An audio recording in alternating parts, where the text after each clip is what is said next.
What's up, you guys? Welcome back to my channel. So today I want to do a book review of the books I'm really loving, or I've loved over the years, and I'll have a bonus one for moms. So let me start with Becoming. I think this is the oldest book that I have, and what I really love about this book is it breaks down the life of a very successful woman in very practical ways. Sort of how she grew up, just takes you behind the scenes on the making of Michelle Obama. So this book is Becoming by Michelle. It's the first book. I bought it at Target. See, it was 30% off. So books are really expensive here. So it was really cheap. I bought it in New York, and that was in 20. When was that? Before COVID.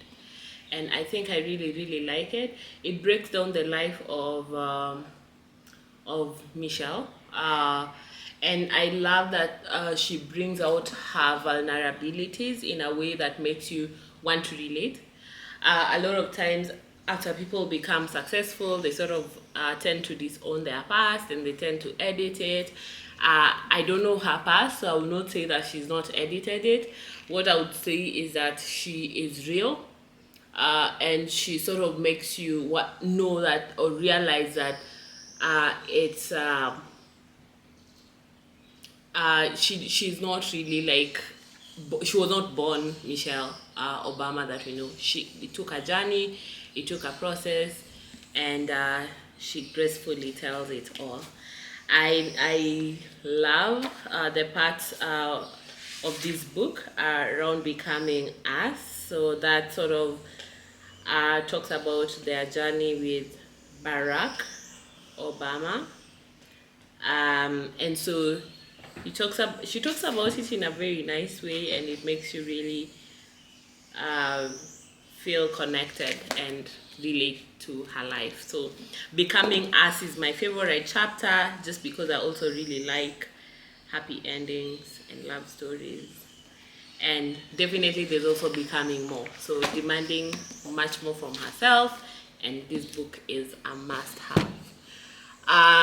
On the Michelle Obama trail, I'll go to this other book. So it's her second book, The Light We Carry. I bought this one recently. How much was it? 4,200. I don't know whether you can see that. I was at the airport. I had some time to burn, and I bought it. And this very cute bookmark. Yeah. So I love this book. So you see, like, it's 25 pounds, but I bought it at 4,200. So what I loved about this book is the fact that she tells us about her journey with vulnerability, and sort of takes you behind the scenes to her struggles around COVID. And I think it's mostly built behind a lot of experiences that she had with her book tour for Becoming, and little girls coming up to her and telling her, I want to be like you, I want to be Michelle, I'm struggling with this as a teen, and I would like your advice. So it's mostly advice, not on your face kind of advice. Like, it's the fact that she relates it in a way that makes you to have a sneak peek at her life, her struggles, and sort of makes you realize that we all carry something. Like, there's a light that all of us carry. So you don't have to be Michelle Obama. You don't have to be who I think Wangari Maathai. You can be yourself, and there's a light that you specifically carry that the world needs to know. And so she beautifully just records her life, and I really like her part of my kitchen table. I love the fact that she has a group of girls that she's had her entire life, and they sort of keep her grounded. So when people are screaming, Michelle, Michelle, Michelle, there's a group of people who like just know her and would call her out, and are not really drawn to her success or her fame or think she's necessarily all that. I think it's important to have those people who don't think you're everything. Like, so they keep you grounded. I also love the part where she talks about partnering well with the people around you in a way that it's not toxic.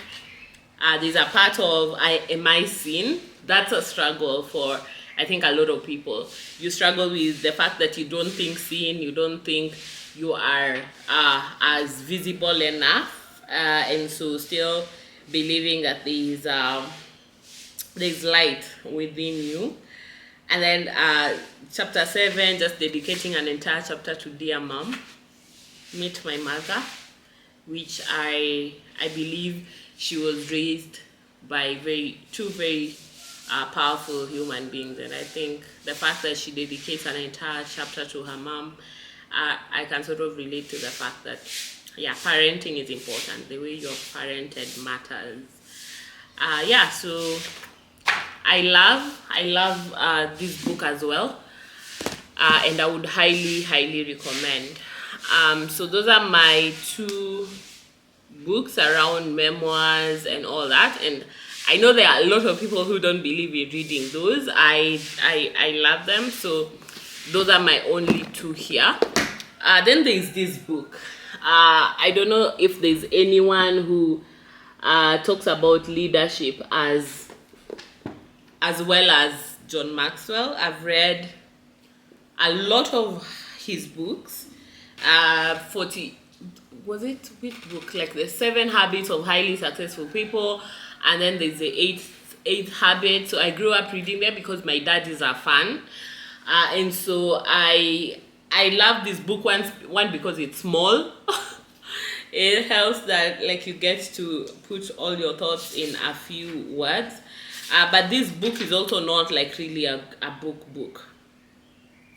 So it's sort of a guide to jumpstarting your leadership. It's a 90-day guide. So let me just read the day one. The secret of success in life is for a man to be ready for his opportunity when it comes.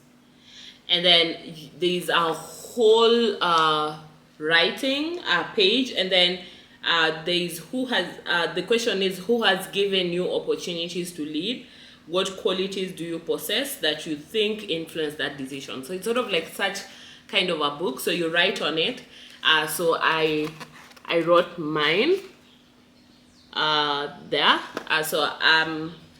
And you can just write on the book. And I have written on a couple of, but yeah, it's very practical. So for example, my answer to that question is definitely Monica of KMET, and the fact that she really gave me lots and lots of opportunity to be able to lead, and it's something I 100% do not take for granted ever. So yeah, so I think it sort of makes you reflect, but it also makes you to think ahead. So like, let's say day 52, it says morale is the state of mind. It is steadfastness and courage and hope. It is confidence and zeal and loyalty. It is staying power. The spirit that endures to the end, the will to win. With it, all things are possible. Without it, everything else is for naught. And so it sort of describes that, and then you come to, in what ways are you coming alongside your people and helping to solve problems?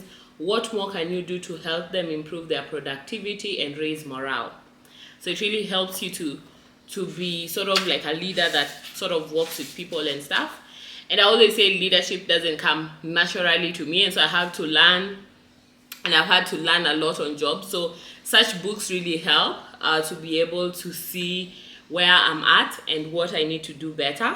And final one, I love this book, Day 90. It says the final test of a leader is that he leaves behind him in other men the convictions and the will to carry on.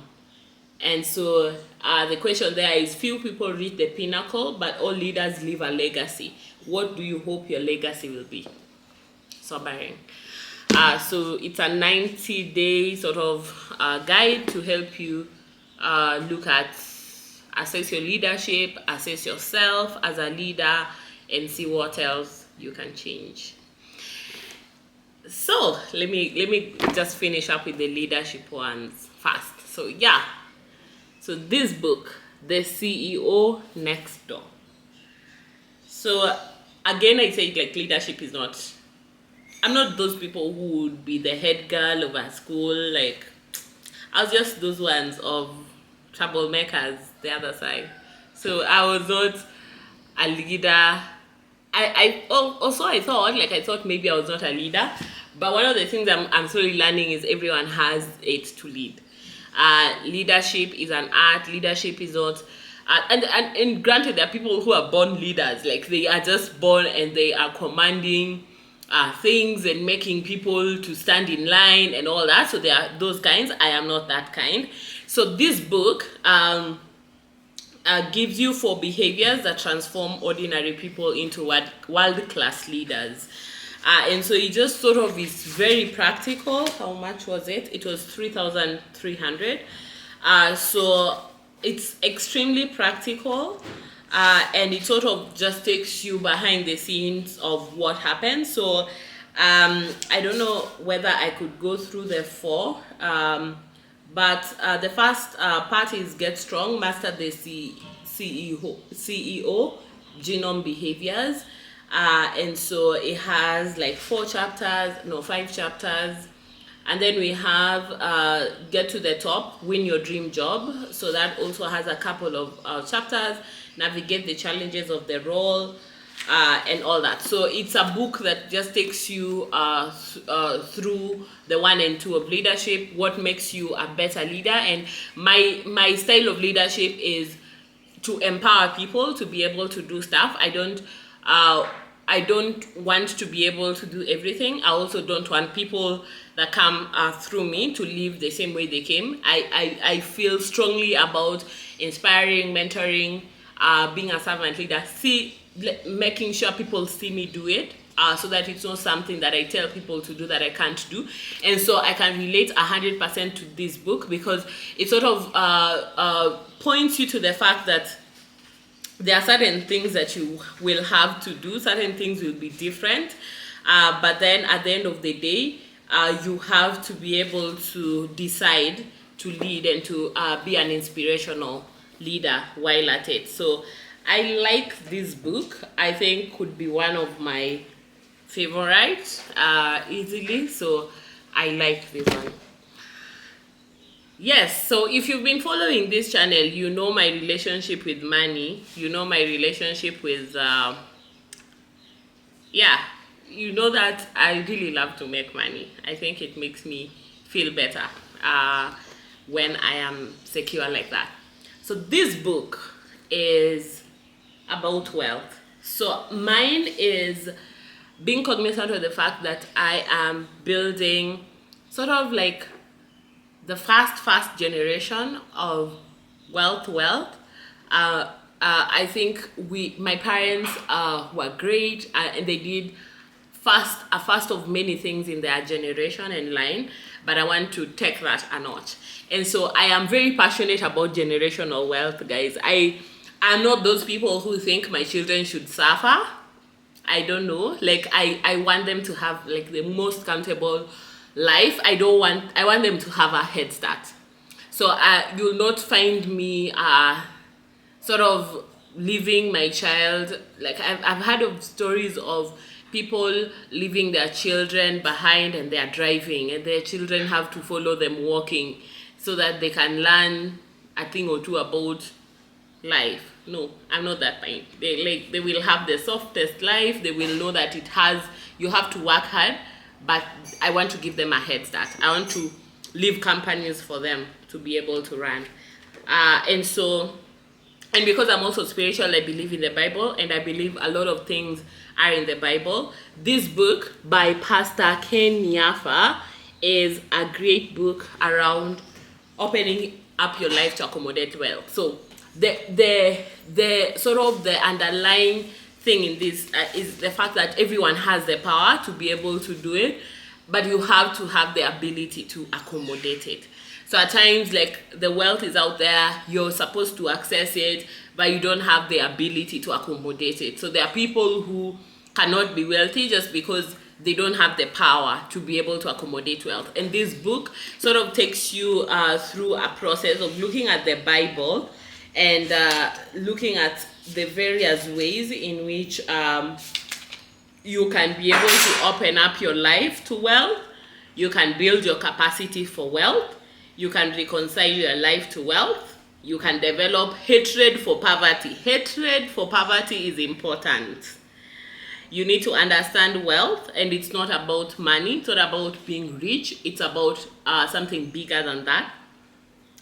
There are people who need to demolish their contentions around wealth. So there's a lot of things in this book that really resonate with me.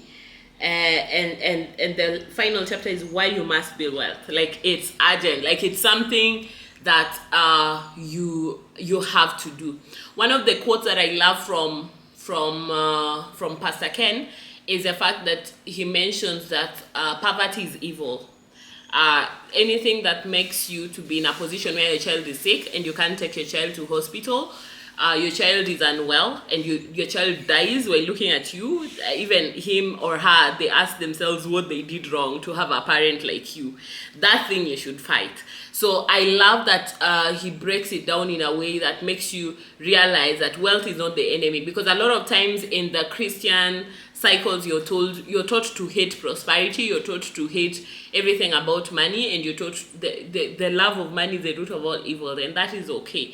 But it doesn't talk about the love of money, it doesn't talk about money, it talks about wealth. Wealth is the ability to go, to be able to move through life and not require to be able to use money to exchange things. Like, there are people who, just by their influence, they are able to command so much that they don't need to actually use money as a tender. And so money, if you narrow down wealth to money, then there's what this book teaches you, that it's a very narrow-minded way of looking at wealth. So money is not the goal, wealth is the goal. So I highly recommend this book for anyone who feels that they really want to be able to accommodate wealth in their lives, and they also believe that the Bible has some tips to be able to help them. So I've talked about memoirs, leadership, wealth, and those are things I care about. Like, becoming is more about women prospering and all that. The last book, and I think even before this book, I don't know whether it's visible, but it's called The Gentle Sleep Book. It's only 300 bob, and a lot of times when you go to the supermarket, so I bought this at Carrefour. Among many other books, I bought a lot of books at Carrefour. So this book sort of just teaches you about having a calm baby. I'm big on having calm babies. I'm not that mother who likes babies throwing tantrums around me, because I learned early on that I don't really like children, and so I don't want to have a child that makes it more difficult for me. So, not that I don't love my children, I love them. I don't just like children around me. I would rather not deal with that. One day when they watch this, I hope they don't misunderstand.